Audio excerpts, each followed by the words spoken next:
អូយអត់អីទេតែទៅទីរ៉ាដល់ចូលខាងធ្វើស្ដាប់ធ្វើស្ដាប់ធ្វើស្ដាប់ធ្វើស្ដាប់ Extreme Cambodia គុនខ្មែរដឹកពីសាកម្ពុជាបន្សុទ្ធគ្រប់ដំណក់ជាមួយបច្ចេកវិទ្យា Smart Triple Filter សូមបន្តសម្លេងកម្លាំងចាក់ខ្លាំងដល់គ្នាមួយ ឥឡូវនេះសង្ហា ខ្មែរគូទី2ជាគូអន្តរជាតិក្រុមកម្ពុជា បន្ថែមជូនចំនួន50,000រៀលទូនទៀតជូនបាច់សង្ហាអូយ យុទ្ធខណ្ឌ1 2 អាយ៉ាមិនចេះសង្ហា បិសង្ហាលឺអ្នកអង្គការថែមលុយលេងផ្ដួលហ្មងផ្ដាច់ហ្មងអី ងើបអីលើទៅ50,000ទៀតលេងផ្ដាច់បដ ாய் បាទ ប្រគួតបន្ត continue អូយអត់អីទេតែទៅទីរ៉ាដល់ចូលខាងធ្វើស្ដាប់ធ្វើស្ដាប់ធ្វើស្ដាប់ធ្វើស្ដាប់ហើយស្ដាប់មកមួយទៀត យុទ្ធខណ្ឌ 1 ទៅលើកទី2 2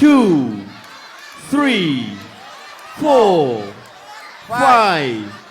6 7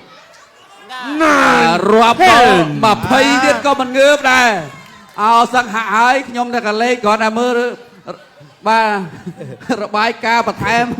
ទៀតបាទគាត់តែនិយាយទាត់ផុតពីមាត់ណាប៉ាក់ខ្ពាកបាត់ឥឡូវសូមរូបភាព slow motion បានលុយដាក់ថ្មិញហ៎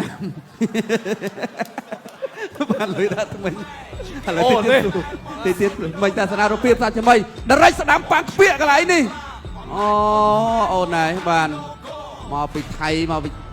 អ្នកណាដរិចស្ដាំគ្រូតូចបាទសង្ហាក់មកក្នុងបេះបាទមកកដាលលើសួរថ្មិញមកក្របប្រមាណថ្មិញអត់ដឹងថ្លៃបងអត់ទេទៅពេទ្យអត់ពេទ្យអត់ប្រាប់ទេចឹងអត់តន់ប្រាប់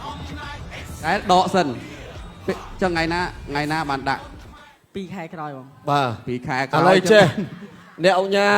ជាចាអ្នកអង្គញាលៀងមេបានឧបត្ថម្ភជាពិសេសមិនថែមទៅប្រាក់វិញផ្ដាច់លឿនមែនទែនមានអីអរគុណដល់អ្នកអង្គញាដែលបានផ្ដល់ជាថវិកាដើម្បីយើងដាក់ថ្មិញបាទខ្ញុំគឺមានតែអរគុណដល់លោកអុកញ៉ាលៀងមេដែលគាត់បានឧបត្ថម្ភប្រាក់ឲ្យខ្ញុំបានដាក់ថ្មិញបានលុយដាក់ថ្មិញមុនចូលអរគុណដល់អ្នកអង្គញាបាទជាបានចាញ់សិនបាទអរគុណដល់អ្នកអង្គញាលៀងមេថ្ងៃនេះមិនត្រឹមតែឧបត្ថម្ភជូនខំសូយ៉ាពេជ្រសង្ហាទេគ្រប់កីឡាករគុនខ្មែរទាំងអស់មួយខែជិត100នាក់ណាឧបត្ថម្ភគ្រប់កងធនាគារជីតមុខរបស់កីឡាករទាំងអស់ហើយថ្ងៃនេះកូស៊ីយ៉ារ៉ូដេកូបាទរុស្ស៊ីកាត់អុយក្រែនណាអ្នកអង្គញាលៀងមេឧបត្ថម្ភរហូតដល់2 លានរៀលលើកទីចិត្តបាទអវ៉ាសតូមួយបាទគណៈធិបតីជាទីគោរពលោកស្រីនាងកញ្ញាជាទីមេត្រីអបអរសាទរគ្រូតូចពេជ្រសង្ហាបាទរួចមិញមួយអូយរំភើបណាស់អរគុណច្រើនអរគុណដល់ពេជ្រសង្ហាអរគុណសូមបញ្ជាក់ផងដែរថាពេជ្រសង្ហាមិនមែនទេគាត់ផ្ដួលគូប្រកួតរបស់គាត់នៅក្នុងទឹកទី1នៅក្នុងថេរវេលាបាទ45វិនាទីសង្ស័យសង្ហាសង្ស័យដាក់ថ្មិញមកក្រាស់មកទៅបាទបន្ថែមអាគូទៅសន្លប់លឿន1 លានទៀត2 លានបណ្ដោយមិនគិតតម្លៃខ្លួនបាទអរគុណពេលនេះសូមពេលសម្រាប់តិចតិច Extreme Cambodia គុនខ្មែរដឹកពីសាកម្ពុជាបន្សុទ្ធគ្រប់ដំណក់ជាមួយបច្ចេកវិទ្យា Smart Triple Filter